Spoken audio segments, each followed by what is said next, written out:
All over the world, in South Africa, Nicaragua, and elsewhere, human beings continue to struggle for freedom. The peoples of the world who have escaped or in some manner have been delivered from a condition of oppression can well understand the deep feelings aroused by the Passover within the Jewish people. Once every year, they look back upon the occasion of their deliverance from captivity in Egypt and remember the agony and the ecstasy of that experience. The book of Exodus records the servitude of the Hebrews and their liberation through Moses. Since that ancient time, many other enslaved peoples have used the record of what God did for these people to keep their own dreams of freedom alive. Rabbi Randall M. Falk, who holds positions at both the University of the South and Vanderbilt University, shares with us the meaning of the Passover for people then and now. In Jewish tradition, there are three great joyous pilgrimage festivals. One of them is the festival of Passover, that we celebrate because of its historical and its agricultural significance in ancient days and today as well.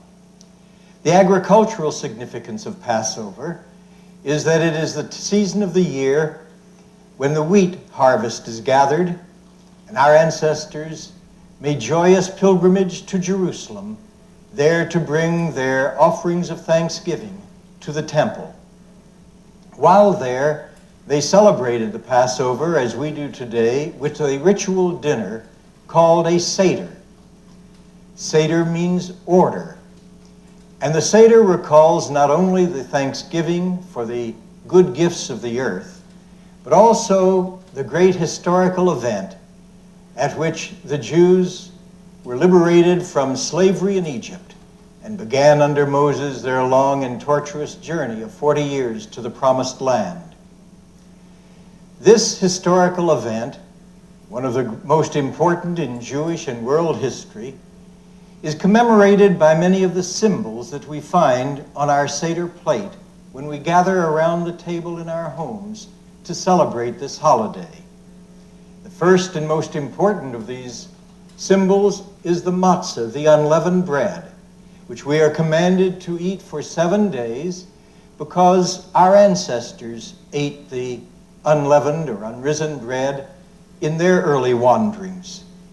We read about this in Hebrew scriptures in the 13th chapter of the book of Exodus. And Moses said unto the people, remember this day in which ye came from Egypt, out of the house of bondage. For by strength of hand the Lord brought you out from this place. There shall no leavened bread be eaten. And it shall be when the Lord shall bring thee into the land of the Canaanite, which he swore unto thy fathers to give thee, a land flowing with milk and honey, that thou shalt keep this service in this month. 7 days shalt thou eat unleavened bread. And so we eat the matzah today for the entire week of Passover, and we celebrate it, as did our fathers days of old, by beginning our service with Kiddush, the blessing over the wine that symbolizes the joy of life for which we are so grateful. The other symbols on our family Seder plate are the parsley, reminding us of the good things that grow in the earth. But we eat the parsley only as we dip it in salt water to remind ourselves, even in moments of joy and gratitude, of the pain of oppression that caused tears for our fathers in ancient days. And then, of course, there is the horseradish that also reminds us of those days of oppression and of servitude.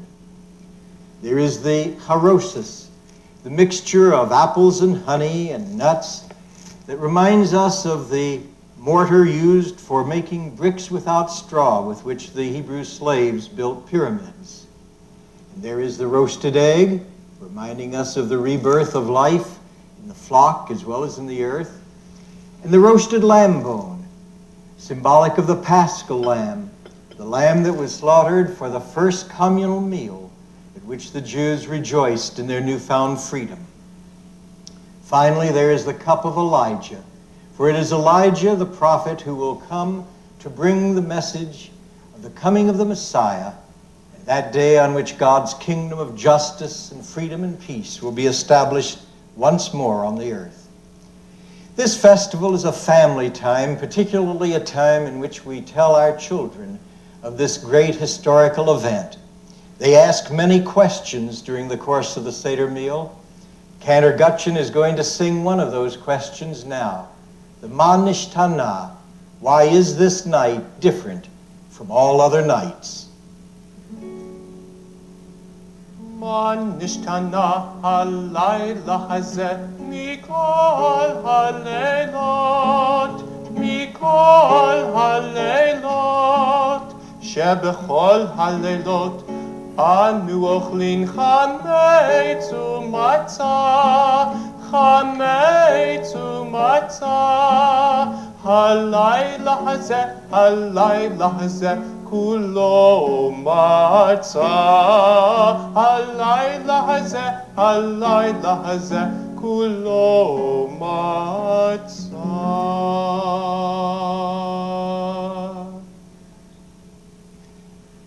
Passover has great significance for Christians as well as for Jews.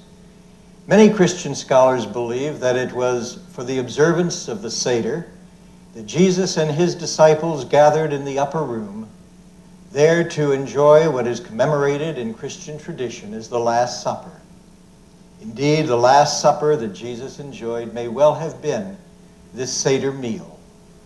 It is a time in which Jews and Christians alike can rededicate ourselves to the values inherent in this story of freedom.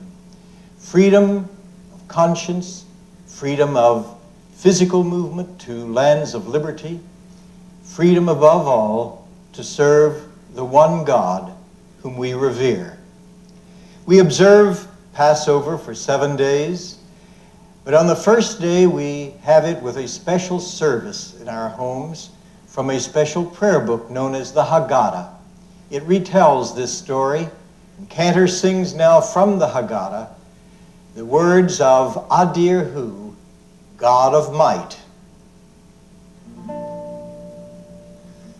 Adir Hu,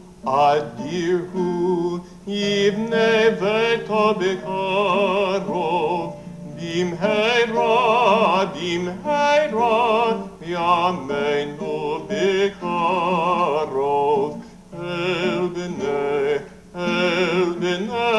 betcha bekarov. God of might, God of right, we would bow before thee, sing thy praise in these days, celebrate thy glory, as we hear, year by year, freedom's wondrous story.